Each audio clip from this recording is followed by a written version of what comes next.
बोला बोला छठी मैया की।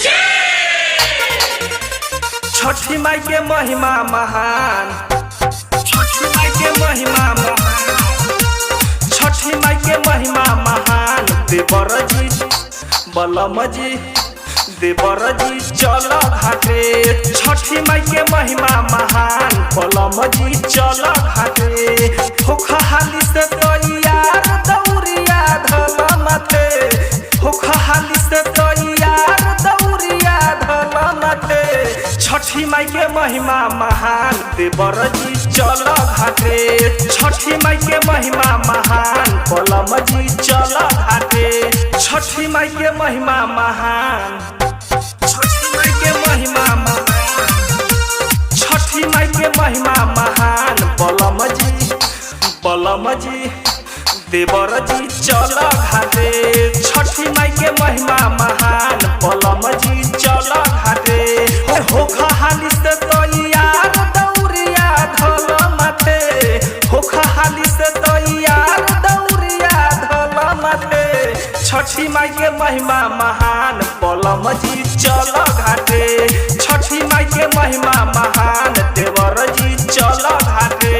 छठी माई के महिमा महान, बलम जी चल घाटे। Akyoti Music, Rumi Sadhu. जोरे नारियल मंगैली जोरे नेमुआ, और बानी पकैले जोरे ठेकुआ। कली माई के बरत पहिले पहिले, ऐसा संगे चल के तोके कहिले। सूरज देव के करब गुहार, डाला धके हाथे। छठी माई के महिमा महान, बलम जी देवर जी चल घाटे। छठी माई के महिमा महान, बलम जी चल घाटे। छठी माई के महिमा महान, बलम जी चल घाटे। Mixed by Sujit Masoom. सबके देवेले माई अनधानमा, हाथ जोड़ी मांगर गोदी में लालानमा। सुन छोटे ला छोटका सजनमा, गावा छठी माई के भजनमा। छठी के कैली त्योहार रवेला भाखल बाटे।